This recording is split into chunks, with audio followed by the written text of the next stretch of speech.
കേരളം കണ്ട ഏറ്റവും വലിയ വർഗീയവാദി നമ്മുടെ ആരിഫ് ഹുസൈൻ. അദ്ദേഹം ലണ്ടനിൽ ചെന്നാണ് ഇപ്പോൾ ഊക്ക് വാങ്ങിയിരിക്കുന്നത്. ശരിക്കും പറഞ്ഞാൽ കേരളത്തിൽ ആളുകളുടെ മുമ്പിൽ പ്രത്യക്ഷപ്പെടാറില്ല. മൈക്കിന് മുമ്പിലും ക്യാമറയ്ക്ക് മുന്നിലും ഇരുന്ന് ഉത്തരം കിട്ടാത്ത ചോദ്യങ്ങളുമായി പുള്ളിക്കാരൻ ഇങ്ങനെ പാറി നടക്കുകയായിരുന്നു. ആ സമയത്താണ് അങ്ങ് ലണ്ടനിൽ ചെന്നത്. ഇതിനു മുമ്പ് ഇസ്രായേലിലും ഇതുപോലൊരു സംഭവം ഉണ്ടായിട്ടുണ്ട്. എന്തായാലും ലണ്ടനിൽ കിട്ടിയ ആ ഒരു ഊക്ക് മനുഷ്യൻ ജീവനുള്ളിടത്തോളം കാലം മറക്കില്ല എന്നതാണ്. ലണ്ടനിലെ ആ തെരുവിൽ ഏതാണ്ട് 1 മണിക്കൂറോളമാണ് മനുഷ്യൻ ഇങ്ങനെ വിയർത്ത് കുളിച്ച് നാണം കെട്ട് നിന്നത്. അവസാനം ഓടിപ്പോവുകയും ചെയ്തു. ശരിക്കും 4 ചുവരുകൾക്കുള്ളിൽ നിന്ന് കൊണയടിക്കുന്നത് പോലെ അല്ല ബുദ്ധിയും വിവരവും ഉള്ളവരോട് സംസാരിച്ചാൽ കൃത്യമായ ഉത്തരം കിട്ടും. ആ സമയത്ത് മിണ്ടാണ്ട് പോവേണ്ടി വരും. ശരിക്കും അത് തന്നെയാണ് പുള്ളിക്കാരൻ്റെ ജീവിതത്തിൽ ഇന്നലെ സംഭവിച്ചത്. പുള്ളിക്കാരൻ ഉത്തരം കിട്ടാതെ മുങ്ങുന്ന കാഴ്ച, ആ സമയത്ത് പിന്നിൽ നിന്ന് കൂകി വിളിക്കുന്ന ആളുകൾ, ശരിക്കും കേരളത്തിൻ്റെ ഒരു തനിയാവർത്തനം എന്ന് തന്നെ തോന്നിപ്പോയി. എന്തു തന്നെയായാലും പുള്ളിക്കാരൻ ഇത് വീണ്ടും വീണ്ടും കാണുമ്പോൾ അദ്ദേഹത്തിൻ്റെ അവസ്ഥ ഒന്ന് ആലോചിച്ച് നോക്കിയേ. എന്താണ് ഖുർആൻ, അതിലുള്ളത് എന്താണെന്ന് മനസ്സിലാക്കാൻ സാധിക്കാത്ത ഒരാളോട് ഇതിനെക്കുറിച്ച് പറയുകയും ഇതിലുള്ള തെറ്റുകൾ ഇതൊക്കെയാണെന്ന് ചൂണ്ടിക്കാണിക്കുകയും ചെയ്യും. എന്നാൽ അതിനെക്കുറിച്ച് അറിയുന്ന ഒരാളോട് സംസാരിച്ചാൽ കൃത്യമായ ഉത്തരം ലഭിക്കുകയും ചെയ്യും എന്നതിൻ്റെ യഥാർത്ഥ ഉദാഹരണം.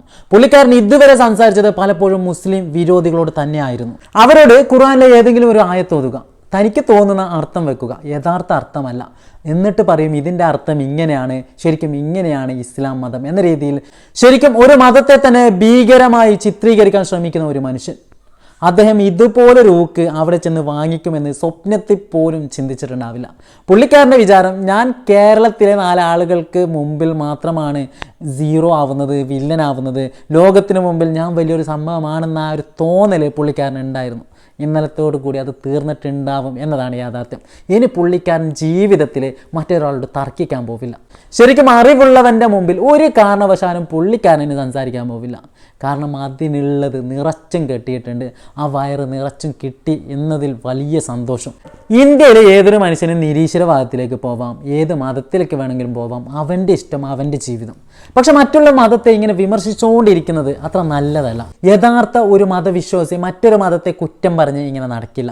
യഥാർത്ഥ യുക്തിവാദിയും മറ്റുള്ള മതത്തെ കുറ്റം പറയുന്നതിൽ ഫോക്കസ് ചെയ്യില്ല. പക്ഷെ പുള്ളിക്കാരൻ ഇതൊന്നുമല്ല, ഇസ്ലാം മതത്തെ കുറ്റം പറഞ്ഞുകൊണ്ടിരിക്കണം. അതാണ് പുള്ളിക്കാരൻ്റെ ഒരു റേഞ്ച്. കേരളത്തിൽ രാഹുൽ ഈശ്വറിൻ്റെ മുമ്പിൽ പോലും സംസാരിച്ച് നിൽക്കാൻ കഴിവില്ലാത്ത മനുഷ്യനാണ് ആരിഫ് ഹുസൈൻ.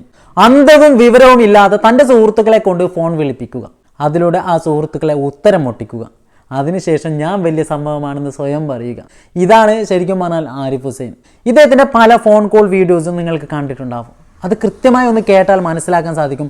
പലയിടത്തും ഒരേ വോയിസ് കാണാം. പലതും അദ്ദേഹം തന്നെ ഉണ്ടാക്കുന്ന ഒന്നാണ് എന്നതാണ്.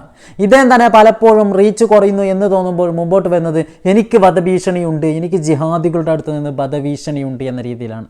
ശരിക്കും ഈ വധഭീഷണി സ്വന്തമായി ഉണ്ടാക്കുന്ന ഒന്നാണെന്ന് ബുദ്ധിയും വിവരവുമുള്ള എല്ലാവർക്കും വ്യക്തമായി മനസ്സിലാക്കാൻ സാധിക്കും. ശരിക്കും ഇതുപോലൊരു മന്ദബുദ്ധിയെ കൊന്നിട്ട് എന്താണ് ലഭിക്കുക? ഒന്ന് ആലോചിച്ച് നോക്കിയാൽ, ഒന്നെങ്കിൽ ബുദ്ധി വേണം, അല്ലെങ്കിൽ വിവരം വേണം, അല്ലെങ്കിൽ മറ്റെന്തെങ്കിലും വേണം. ഒന്നുമില്ലാത്ത ഒരു മന്ദബുദ്ധിയാണ് ശരിക്കും പറഞ്ഞാൽ ആരിഫ് ഹുസൈൻ. അദ്ദേഹം ലോകത്താകമാനം ചെന്ന് ഊക്ക് വാങ്ങിക്കൊണ്ടേയിരിക്കുന്നു.